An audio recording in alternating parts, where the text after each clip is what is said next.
Hey, Soul Warriors. I don't know if this is taping. I keep getting a low signal. Hopefully, you're hearing me. This is Tara from Soul Intentions, and we are on day 10 of 28 Days to Peace. And I wanted to start out with actually an inbox that I received last night for somebody that jumped in, I think around day 5 or 6. And what she asked me is, when I'm focusing on peace, am I focusing on the story that I'm trying to find peace around? And that's an awesome question. And I'm not. No, I'm not focusing on the story. I'm trying actually to stay away from the story the best that I can. And I'm redirecting myself whenever I go back to the story. So I started with the story and the feelings I had with the story. And that's where I was like, okay, how do I want to feel about this? And I wanted to feel peace. So I've been focusing purely on peace. Because I've done a lot of work. I've done shadow work and all sorts of things around releasing this. And it hasn't worked. It keeps coming back up. And it's common sense to me. I don't know why it took me so long to figure it out, but somebody fucking me over, I'm never going to feel at peace with that. I mean, I can feel a sense of gratitude for teaching me a lesson about, whatever. I can love and light it to death if I want to. But people being out of integrity and people screwing you over, like, you don't have to find a place to fucking love that. It's okay to not like that. If that's the story, if that's what happened, then that's what happened. But so my focusing on peace is like, what does peace feel like to me? And how do I sink deeper and deeper into it? And how do I find it more and more often in my life? So I focus on what I want, not where I've been, because it's impossible to totally replace a feeling of peace with that, with what happened. And I hope that makes sense. I mean, some things I can find peace with. Like, I can see, like, why somebody might have acted up in a certain way or whatever. And you don't know everybody's story or why they behaved the way they did. And I mean, so you can find peace in things like that. But with what actually happened to you and that feeling, like, that's how it hit you. And that's that imprint in your body. So just focusing on peace and focusing on what you want, or say you're focusing on happiness or financial abundance, whatever it is, the more you focus on that and the more you sink into that, the more it's getting into your brain, and it's that new program that you're going to function from. Instead of, I'm always victimized, I'm always fucked over, why do people always take advantage of me, why.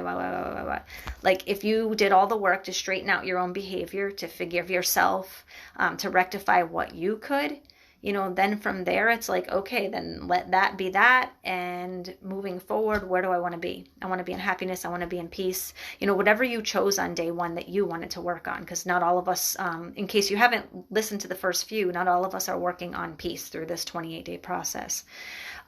So when I do my meditation in the morning, I'm putting on music that's peace-based or affirmations that are peace-based. When I'm taking my few moments at night to write, I'm thinking of like any peaceful moments I felt throughout the day. And then as I'm thinking about that, I just get really, really still. And I just close my eyes because it's, I go inside, I get super still, and then something just comes out on paper. So don't focus on the old story. Like, let that go on the first day and focus on what you're moving towards. So my day 10, I actually got to hang out with a new-ish friend in my circle. We've been getting to know each other for a couple of years, but we just had this really amazing, deep, sweet conversations and lots of laughs and good food and tons of fun. And so when I sat down at the end of the day, I was like, really looking at the contrast, because one of the stories that I wanted to find peace around was a friendship that had gone bad. So looking at the contrast between the friend that had been presented in my life since I started doing work around it, as opposed to the friend that I had the problem with in the past. This person was very upfront with where her insecurities were and where her talents were and where her work was, and she's really honest about who she is and where she's at, and I'm the same way.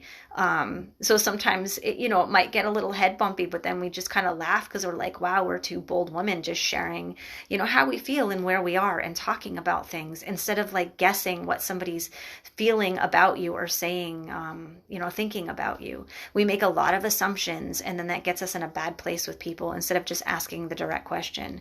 I know a lot of people don't like that. Those are the people that I don't like to hang around with. I would rather somebody who can respect that I'm upfront and I'm transparent and I'm honest. And if you can't handle that, you probably won't hang around with me for very long, because that's just the way I function, and that's the way I look for friends and partners and jobs and businesses. I want them all to function like that because that's how I run my life, and that's what's important to me. That's a value of mine. So yeah, just really looking at the differences between the friend from back then, because like I had mentioned at the first video, this was a friend from like maybe 15 years ago, as opposed to a friend that I've attracted in and I'm connected with at this point. And then realizing what I really deserve, and realizing what characteristics this new friend has that the old one did not. And I mean, I know everyone is different, but I mean, her characteristics are a lot more aligned with my values, and her values are our morals are right in line with each other. So we just click really easily. And I think even if we have problems, because everybody runs into bumps sometimes, we're going to be able to work it out. And even if we have to get into the nitty gritty, we're going to still love each other at the end.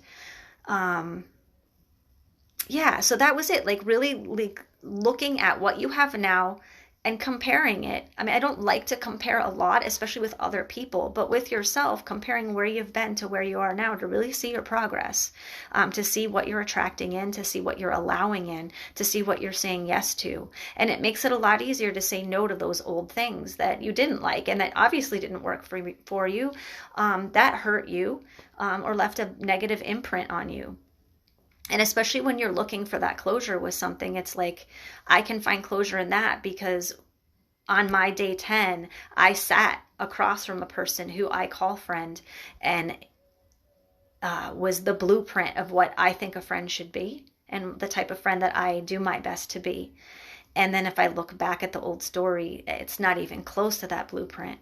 So, bless and release, thank you that is not in my life anymore. And it sucks the way it ended, but it's not in my life anymore. And I have much more aligned things. So yeah, so focus on where you want to go. Take note of how far you've come, and say yes please, universe, or God, goddess, whatever you believe in, energy, your higher self, your soul. Yes please, I want more of that. I want more higher elevation people. I want more people that are going to be honest with me. I want more people that are willing to sit down with me and discuss feelings without feelings getting hurt. I want more people that are going to be in integrity. I want a job that's aligned with my values and is not going to ask me to compromise my values. I want financial abundance so I can do good things in my world and in my life. Saying yes to all those things that you want, and just me repeating that, like I can feel it resonating with the work that I've done around all of those things. Like, yeah, that's my new program. So the more you say it out loud, the more you share it, the more you write it down. That's one, I don't like journal writing, but I made myself for these 28 days every night write something. And looking back on it, on the insights that I got out of it, it's like, yeah, it was a really good thing. And it hardlines it in for me. And now I'm revisiting all of those lessons again, just to further deepen the program. Your subconscious is the trick to everything being easy and everything shifting for you. So the more you put that input in, the more you recognize this is going right for me, that's going right for me, yes to that, no to that, hard yes, hell no. Your life will start shaping and creating around that. So have a strong hell yes, have a strong hell no, know what you want, know where you're going, and focus on that. All right, I will see you guys tomorrow for day 11. Have a fantastic evening, Soul Warriors. Thank you.